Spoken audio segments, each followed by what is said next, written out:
Então a concepção divina, né, de Sasana Maharaj, né? Bom, então ele está falando aqui, né, só para a gente pegar o contexto aqui, né, ele falando de Charana Das, né, que era um babaji, né, que estava entregando algo assim muito desviado, né, ele recebeu um mantra, né, em sonho, né, e esse Charana Das, esse mantra, né, Bhajanitai Gora Radesham Japanu Krishna Ramanu, então era um mantra assim, bem especulado que ele recebeu no sonho.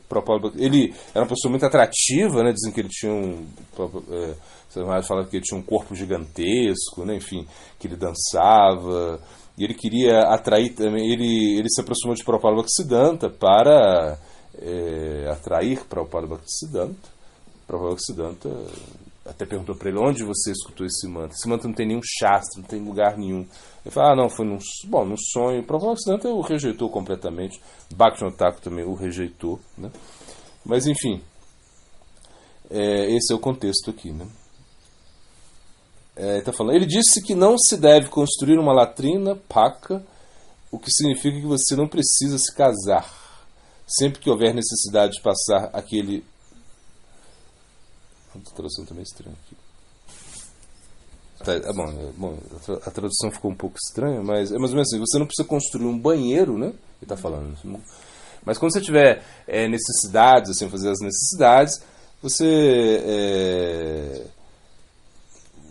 usa uma latrina, sei lá, improvisada. Essa era a ideia dele. Então isso era uma aberração, né? Então, ou seja, é mais ou menos assim: você tem gozos, você tem muito desejos, né? Desejo demais, e você não quer se casar, tipo, então quando eu tiver muito desejo, eu vou lá e desfruto e depois continuo praticando. Não é isso. Ou seja, se uma pessoa, por exemplo, não tem, se ela não tem a capacidade de ser, sei lá, um brahmachari, um sannyasi, enfim, claro, a gente entende que brahmachari pode ser algo temporário, né, ou pode ser algo eterno, tomara que seja algo eterno, brahmachari. Mas se não for, você pode se casar, você pode, né, ter um casamento na consciência de Cristo, que significa que você não vai desfrutar, né, assim, de uma forma egoísta, né, você vai ter que ser menos animalesco, ou seja, porque sexo significa consciência animal. Mas não sei o que disse, não estou dizendo, não estou inventando isso. Sasana Maharaj fala, é muito bonito isso. Tripurari Goswami Maharaj também fala isso, que quando você faz sexo, você vive num mundo animal, porque animal é normal, né? E essa consciência animal, a consciência divina, você pode fazer sexo para ter filhos, né? Consciente de Cristo. O nosso Bhaktivinoda Thakur, ele teve 13 filhos, né? Imagina, ele fez bastante sexo na vida dele, né? Mas ele teve 13 filhos que eram conscientes de Krishna, né? E Prabhupada Bhaktisiddhanta, ele falou: eu quero ter 100 filhos. Né? Ele foi sannyasi, Nastika Brahmachari, nunca, né, teve um contato com mulher, né? E ele falou: eu quero ter 100 filhos, desde que esses 100 filhos sejam conscientes de Krishna, né? Incrível. Então é isso. Então ele pregava isso, né? Essa falgo vairagya, essa renúncia falsa, ou seja, e justamente como markata vairagya, né? Essa renúncia do macaco, né? Que é muito citado, ou seja, quando você você vê um macaco, você fala: é um renunciante o macaquinho, olha lá que gracinha, é um renunciante, está sem roupa, né, só come fruta, raízes, né, dorme cada dia debaixo de uma árvore, é um renunciante, mas você vai ver, ele está sendo muito atraído pelas macacas, né, quem vê os macacos, né?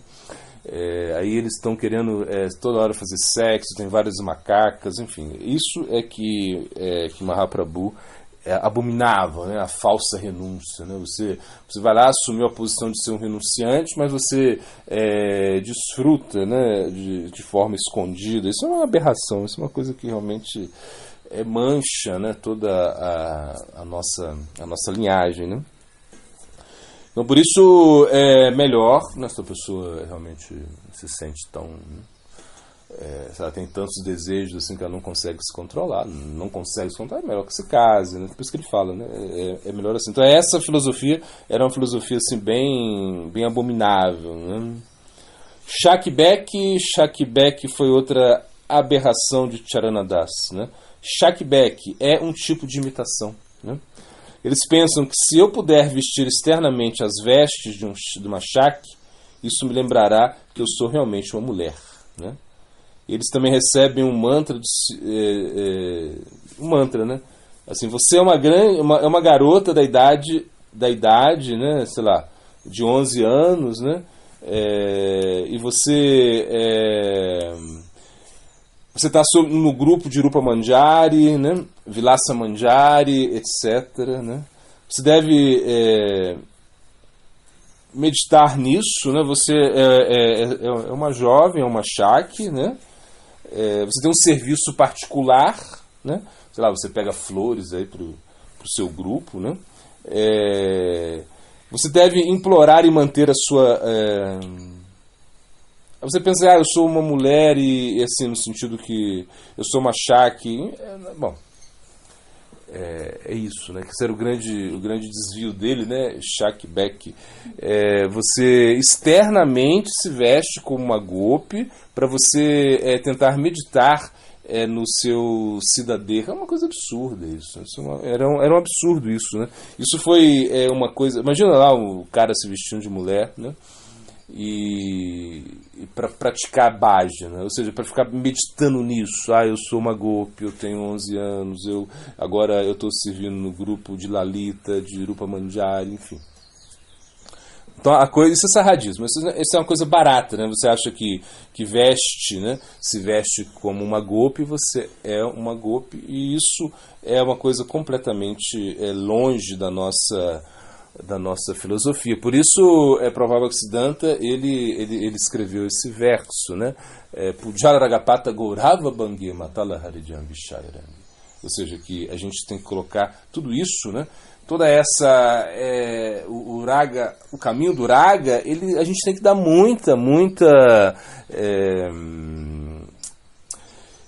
muita importância a ele, mas a gente coloca ele numa posição muito superior, assim, que a gente realmente quer se aproximar disso com muito cuidado, a gente não quer se tornar um sarradi.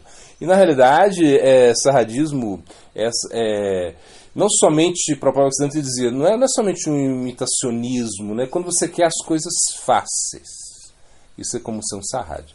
Você quer fácil, né? Você não quer pagar o preço, você quer realmente que tudo seja fácil, que tudo seja do seu jeito.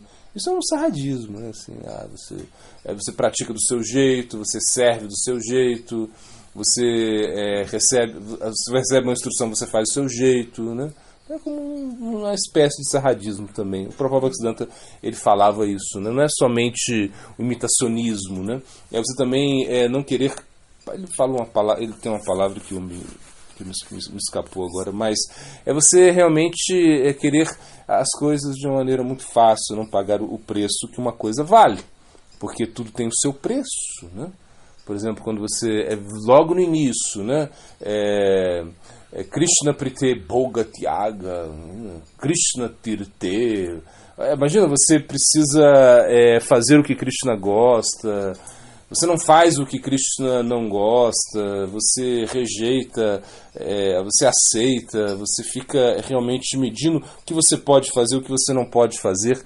Tudo isso são princípios, né, que você vai ter que seguir, né? Você não pode realmente ter uma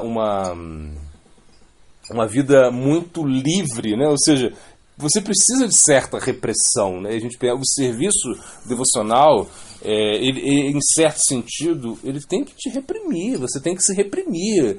Você não é uma pessoa livre para fazer o que você quiser. Não pode. Senão você não vai ser discípulo nunca. Eu posso acordar a hora que eu quiser, eu posso comer aquilo que eu quiser, eu posso falar aquilo que eu quiser, eu posso me vestir como eu quiser. Não, você tem que se submeter a uma disciplina. Isso é uma repressão, você está se reprimindo, você tem que reprimir os seus sentidos, né? É justamente a nossa filosofia completamente oposta à filosofia, sei lá, do Osho, naquele, né? Você se liberta, faz o que você quer comer chocolate? Come chocolate até se matar. Aí depois você não vai querer mais comer chocolate. É mentira, gente, isso é mentira. Você pode não querer comer chocolate, sei lá, por uma semana, depois você vai voltar a comer chocolate. Okay? Então, isso é realmente uma coisa que não funciona, né? Ou seja, você se deixar levar pelas emoções. Não, é tudo... Por isso, veja bem, tudo é difícil na vida, né? Na nossa vida, né, em especial, ser brahmachari é difícil ser brahmacharina é difícil, não é fácil, você está restrito, né? Você tem que... e aí pensa uma vida monástica, uma vida assim, né, dura, né? Ser grihasta é fácil? Não é fácil, é difícil ser grihasta também. Você tem que... É uma vida dura, é uma vida que realmente vai te exigir tolerância, vai te exigir muita humildade, né? Ou seja, não que na vida de brahmachari você não tem que ter tolerância, tem que ter. É uma tolerância diferente de brahmachari e grihasta, é diferente, mas tudo existe uma dedicação, tudo exige que você realmente possa se empenhar, pagar o preço, né? E é isso que ele está dizendo. Você tem que pagar o preço, né? Não simplesmente se vestir de mulher e achar que você está avançando espiritualmente porque você se vestiu de mulher. Isso é uma coisa que... a gente pensa, isso é absurdo, né? É absurdo para a gente, mas para eles não era. Ou seja, era muito comum isso, muito comum. E essas pessoas que assim o faziam eram pessoas respeitáveis, eram pessoas que tinham prática, que tinham siddhanta, né? Não eram pessoas que se desviaram, né, por um motivo ou outro, mas eram pessoas que tinham uma bagagem, né? Eles sabiam sânscrito, eles sabiam tudo, né? Só que eles acabaram se desviando. Então por isso que eu falo, a gente tem que pagar o preço, né? Bom, se Samaraj fala isso, o Prabhupada Bhaktisiddhanta também fala isso, né? E se a gente não paga o preço, mesmo na nossa posição, onde quer que nós... Não importa o que você seja, aonde você está atuando, se você não paga o preço, você não é capaz realmente de avançar espiritualmente. Tem que pagar o preço, né? E aqui ele continua. Ele fala, havia um Shakbek na mata de Charana Das Babaji, cujo nome era Jayagopal Bhattacharya, que se chamava Lalita Shak. Eu o vi antes de ingressar na Gaudiya Mata, quando visitei Nova Dvip para encontrar um sadhu de quem eu queria receber iniciação. Ele era um brahmana e um graduado também. A idade dele era essa. Ele tinha mais ou menos 50 anos, né? E ele se vestia, né, como uma mulher, como uma senhora. Estava tentando imitar os movimentos de uma mulher. De qualquer forma, um cavaleiro entre os visitantes veio com uma cópia da revista Gaudiya Mata, e aí eu é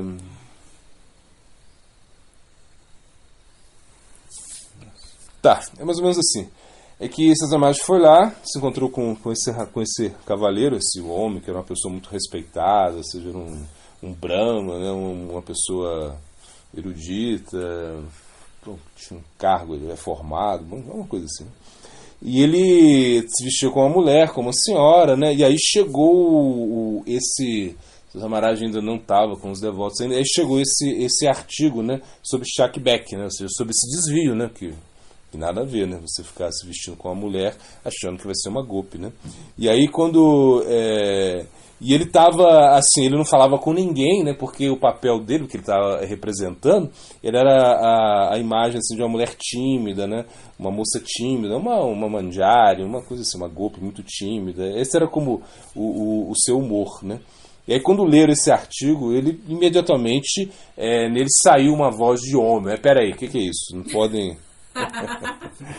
É algo assim. O que vocês estão falando aí? Ele falou, está errado, né? Falou, está errado esse negócio. Você deveria ler outro artigo. Ler o artigo lá, sei lá. Aí falou, Dr. Radha Govinda Nata, né? E eles falaram, eu não sabia dessas coisas nessa época, né? Eu era um espectador, estava escutando, estava olhando tudo isso, né? E realmente incrível, né? Você veja, né? Como uma coisa é falsa, né? O cara lá é uma golpe, né? Uma golpe tímida, tudo, mas quando aí ler o artigo já saiu a voz de homem, saiu essa agressividade, assim, bom, sei lá, como esse aspecto masculino, assim, né? Enfim. E César Maharaj está contando isso, né? Eu era simplesmente um espectador, escutava todas essas coisas, perguntei-me de onde vem essa revista Gaudia e outra revista está em... Bom, ele viu, né? Ele queria saber onde estava essa revista. Esse homem parecia muito sério. Tá, então é isso. Ele está falando, repetir, é o que eu falei mesmo. Ele era uma pessoa muito séria, muito, né, no seu papel, mas quando ele viu a revista, saiu essa voz de homem, essa crítica, ele, né, ficou, se perturbou, né? Se protestou seriamente. Então César Maharaj, ele pegou isso de uma maneira muito, muito forte, assim, ele falou, realmente existe um desvio aí, né? Bom, isso marcou ele, né? Tremendamente, parece, né?